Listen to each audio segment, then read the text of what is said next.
Well, good day, everybody, and welcome back. Well, it occurred to me that after I acquired this latest typewriter of mine, a 1960 Olympia SM4, that this makes a total of 7 medium-sized German typewriters that I have in my collection. And maybe it's time to do kind of an overview comparing them, although the Triumph Norm 6 and the Voss Model 50 are both older than these Olympias and others we'll talk about, and they also have Quartz Z keyboards. So I'm thinking they're kind of in a different category per se. So I'm going to cover early Olympia SMs represented by the 3 and the 4. We'll compare that with the SM9. I have a 1978 SM9, second to the last year they were made. And then we have an Adler J3 and we have the Optima Super. I used to have a Torpedo 18, no longer in my collection, but essentially we're going to compare the 3 and the 4, and then taking one of these, maybe the 4, comparing that against those other 3 typewriters. German, medium-sized portable typewriters. Which one might you be interested in? Perhaps, like me, you might be interested in all of them.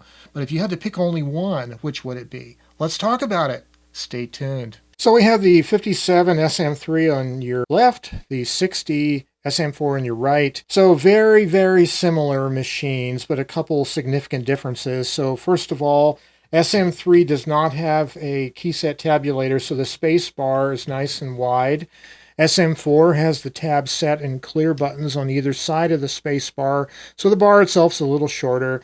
And then, of course, the SM4 is going to have an all clear, all tabs clear lever right here, as well as the individual clear here. SM3 lacks that lever. Because the SM4 here is a script machine, the bichrome setting is really just a monochrome and stencil, whereas the SM3, being a more standard typeface, has the bichrome with stencil, so 3 positions. The keyboards are very similar but not exact. They're basically made for the American market, $, the 1/4, 1/2 fractions, but being a script typeface, they've given us a number 1 key up here because the lowercase l would not look like a number 1, whereas the SM3 doesn't have the number 1. Just a few differences, like the 3/4 and exclamation mark key here versus having the equal sign and the exclamation here. So just a few differences, but other than that, it's very, very similar. So there's a few differences in some of the controls, the way they're shaped. On the SM3, the little fingers on the corners of the paper bale, they angle backwards toward the rear of the machine slightly, whereas on the SM4, the little finger angles forward toward the keyboard.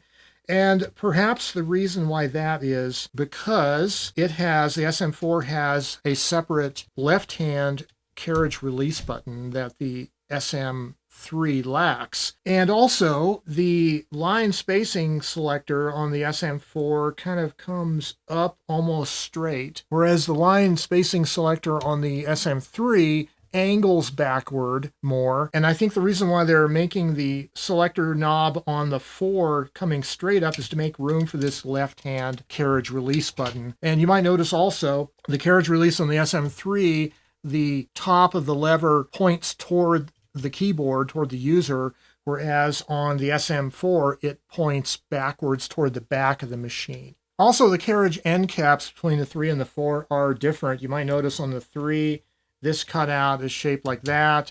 On the 4, it's more rectangular shaped. There's an extra hole on the 4 for the all clear, all tabs clear lever. This little cutout here for the right-hand carriage release is narrower than on the 3. It's wider. And then on the left carriage end caps, the SM4 has this little cutout here. The SM3 lacks it. The SM4 also has the cutout for the left-hand carriage release lever up here. So the whole point of this is that if you wanted to get an end cap, replacement end cap from a parts machine, just know that between the 3 and the 4, they are not interchangeable. And then, of course, the backs of the machines are different. So the back panel here, on the 3, it has these little raised moldings here. And on the 4, it's more flush. And this little bent part on the 3 that sticks out, it's shallower. On the 4, it has this larger area that sticks out here. And that is because it has to have room for the tab set clear mechanism. And so you can see the key set tabulator bar here. There's a tab position for every printing position. On the 3, you have these 6 separate push and slide tabulator settings, and the tab has its own bar back here and its own scale, so you can reference your margin positions on the main scale and set things back here, whereas the 4 is a key set tabulator, so it is all set from the front of the machine. Okay, so now we've kind of seen the comparison between the SM3 and the SM4 as represented by these two specimens. I'm going to use the SM4 now, this is a 1960 SM4, as the comparison with the later SM9, the 78 SM9, the Adler J3, and the Optima Super. Well, let's begin our comparison between the SM4 and the SM9 with the typewriters in their two cases. Let's weigh them, and then we'll measure the size of the cases, and then we'll take them out and measure the typewriters themselves, because, you know, these are portable typewriters, ostensibly, so you might be considering that the first parameter that you're interested in, if you had to choose between one of these, is how heavy are they? Because you got to carry them around if they're portables. Okay, the Optima Super. 18.6 pounds. The Adler J3 with its case, 16.0 pounds. The Olympia SM4 in its case, 20.4 pounds. And the Olympia SM9 in its case, 21.2 pounds. Okay, now we're going to weigh the typewriters out of their cases. We're going to start with the SM4. Just going to set it on the scale here. 14.8 pounds for the SM4. Okay, the Adler J3 out of its case.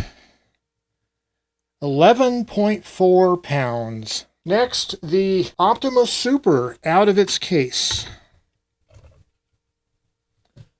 It is 13.8 pounds. Finally, the late model Olympia SM9 out of its case. It is 15.4 pounds. So in the making of this video, I wanted to compare these machines in terms of the footprint that they take up on the desk when you're actually using it, meaning the maximum extent of the carriage. So I had this brilliant idea initially that I was going to measure the distance from the farthest left, like either the tip of the carriage return knob or the carriage return lever, whichever is further, to the right side of the body, and then measure from the right side of the body to the right knob of the carriage, add those two together, and that would give me the maximum amount of room horizontally that you would need on a desk to use each machine. And also I was going to measure front to back. Well, as it turns out, the measurements are all very close together. They're within a centimeter. So the Adler J3 is the narrowest, 55.6 centimeters, followed by the SM9 at 56. The Optima Super is in third place at 56.3, and then the SM4 is at 56.8. So all within a centimeter as far as maximum width. And front to back, they're within 6 millimeters of each other front to back. So the amount of room they take up is pretty much the same on the table. Well, as the SM series of Olympia typewriters evolved from the 3 and 4 up through the later 9s, there were some changes to these models that's worth talking about.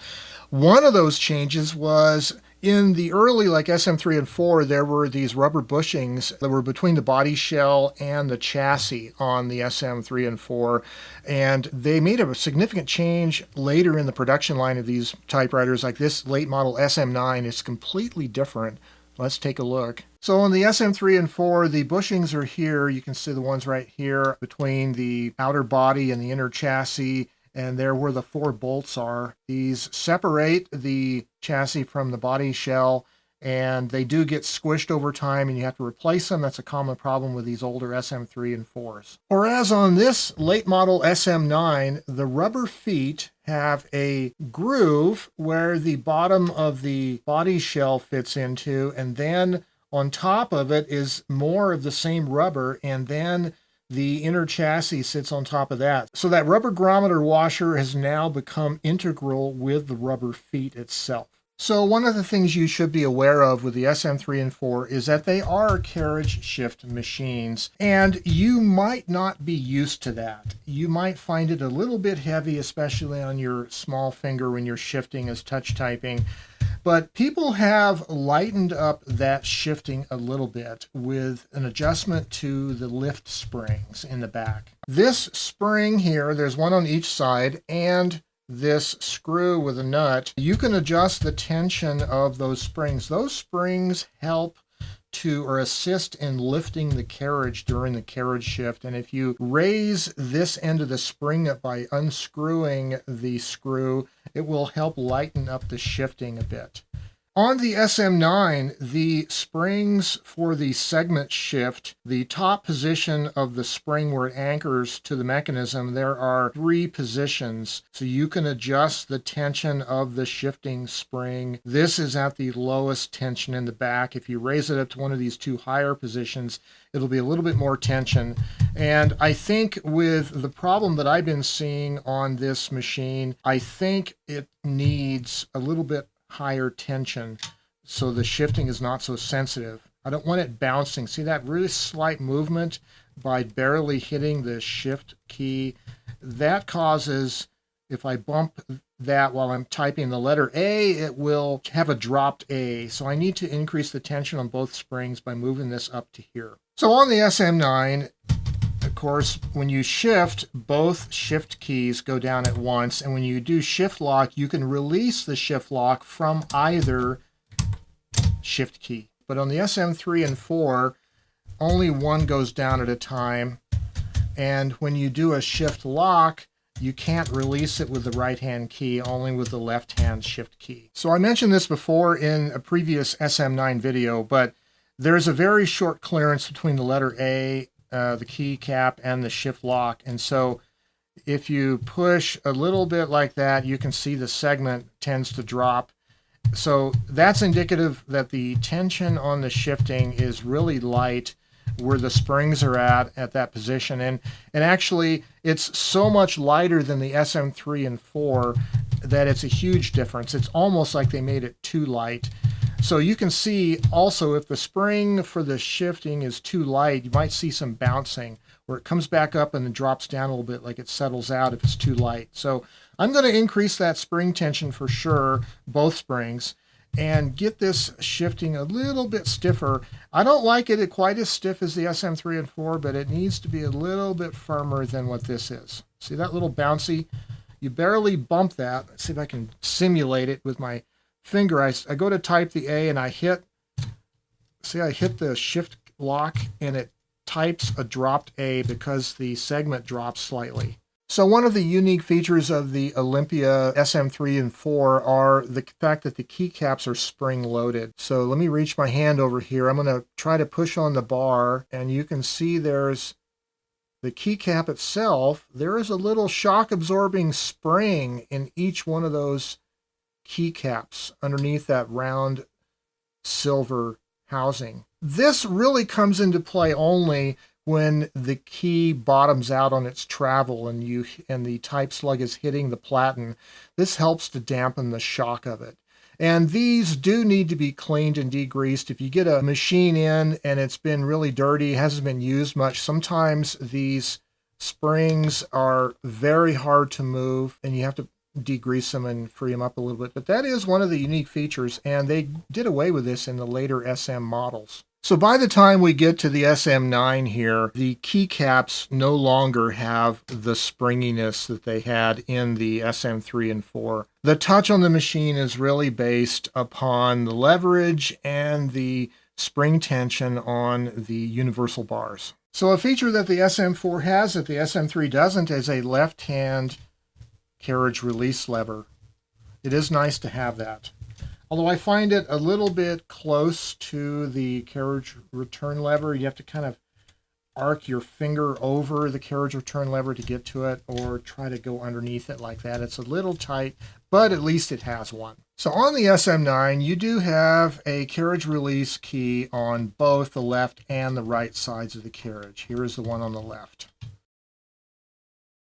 On the Adler J3, there are carriage shift assist springs on both the left as well as the right side, and you can adjust both of them. So if I wanted to lighten up the shifting on the J3, I could by increasing the tension of these so that they assist the shifting better. Well, the Adler J3 is a carriage shift machine, and as you can see, the two shift keys are independent of each other, and similar to the SM4, when you do the shift lock, you can't clear it with the right hand shift key, only the left. And the Adler J3 has two carriage return levers, one on the left here and the other one on the right. And they are in nice positions. It's easy to reach both of them.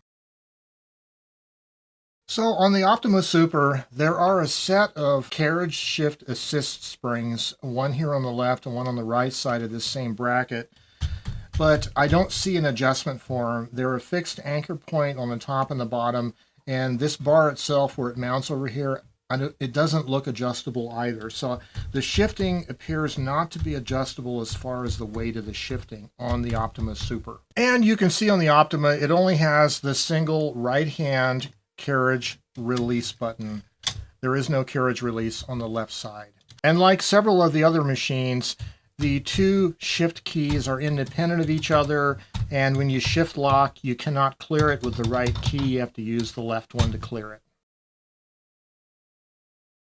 So I'm going to measure the depth of the keystroke on each of these machines. So I'm going to start by setting the calipers barely touching the keycap. Then I'm going to zero the display, and then push the key down and measure 16.8 millimeters on the Optima Super. I'll go ahead and measure the other three and put a chart up showing you the results. So next, I'd like to compare these four machines as to how they feel when you type on them.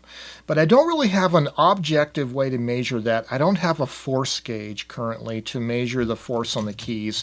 This is going to be more of a subjective test. So what I'm going to do is I'm going to set all four machines to the lightest setting on the touch control. And then, because I only have room for two machines at a time up here on the table, I'm going to start with the SM4, compare it to one of the other machines, and kind of do an A-B comparison, see which one feels heavier, which one feels lighter, and we'll go through all the machines and kind of figure out how to rank them from lightest to heaviest, and maybe we can get some kind of a sense of which machine feels lighter, which one feels heavier, keeping in mind, of course, that we're talking about these four specific specimens, and if you have one of these machines, it may or may not have the same precise touch because machines vary as to their history, how well they've been cleaned and degreased, and what the condition is. Okay, in this first round of comparisons, I started with the SM4. I compared it to the J3, which is right off camera here, and the SM4 felt lighter than the J3. So then I compared the SM4 with the SM9 right here, and it also felt lighter than the SM9.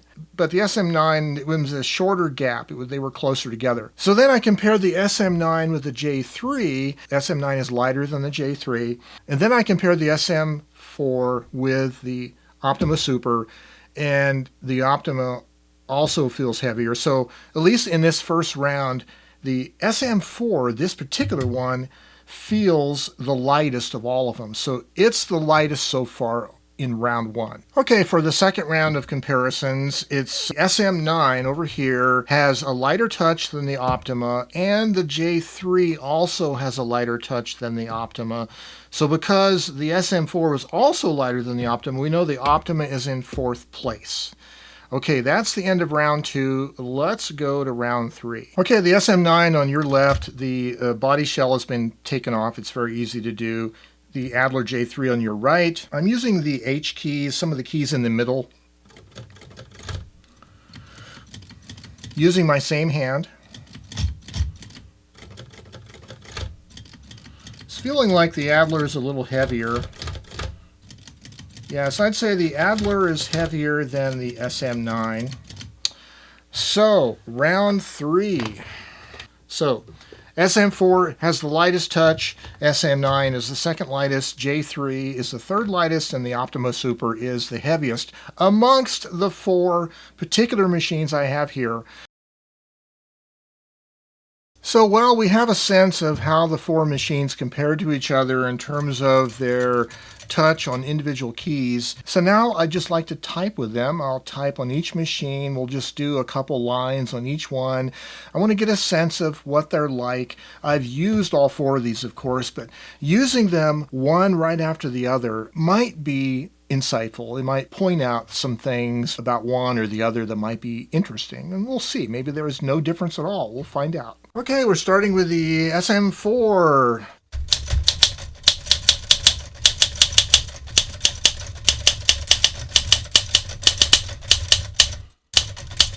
Okay, the Adler J3.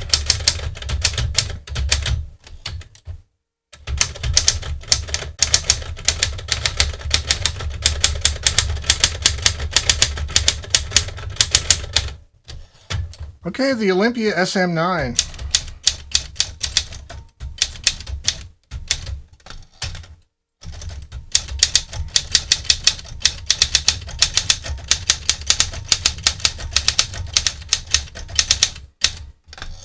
Okay, the Optima Super.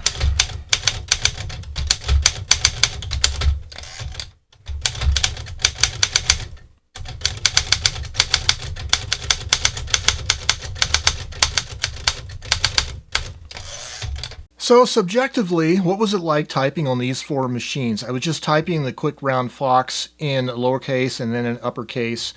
So I thought that the SM4 and the Adler J3 were the 2 best typing machines, and I actually have to give the edge to the Adler. It just felt a little lighter, a little easier, and I think the keyboard felt a little bit less cramped, which I think agrees with our keyboard measurements. I believe the Adler had the widest keyboard key spacing of all of them. The SM9 was actually a little bit lighter in feel than the SM4, but the keys felt not as good as the SM4 or the J3. There's just something about it. It wasn't quite as good. But I preferred the SM4 and the J3 over the SM9. And then the Optima Super wasn't really bad. It's just a little bit heavier than the other 3. And then also, I think the keyboard layout on the Optima is a little bit cramped for my hands. And also, I ended up fumbling a couple of the keys, tangling or snarling some type bars. I would give the upper hand to the J3 and the SM4 as being the nicest feeling to type on subjectively. Well, in this comparison, we've seen where the condition of your machine has a lot to do with how it ranks. And in fact, the differences between these 4 machines might have as much or more to do with the condition of each individual machine than the actual brand or model itself. But some of the things we know are objective, like the difference in weight, for instance, between them and layout of the keyboards. The J3 Adler has the widest keyboard. It seems to work the best for me, and it's significantly lighter. I believe it is 3 pounds lighter than the SM9, which is significant. The compromise for that is the body shell is plastic and the case is a little bit not as good as the way it holds the machine in there, but it's a really great typing machine. It really holds its own amongst the best of the Olympias, at least amongst the ones I have. I think the story here is you'll find subjective and objective differences between a lot of different typewriters of the same nationality, and you have to just go out and try a bunch of them and see which one you like. And if you do have access to a typewriter repair shop or somebody that fixes typewriters in your area who has a selection for you to try out, you really should do that rather than buying a machine blindly off the internet, for instance. Well, I hope in some way that this 4-way, really 5-way comparison amongst some of my medium-sized German typewriters was useful and helpful to you. Please, let's talk about these down in the comments. I really like engaging with you in the comment section. Let's talk about medium-sized German portables. And until next time, stay creative and have yourselves a great day. Bye-bye for now.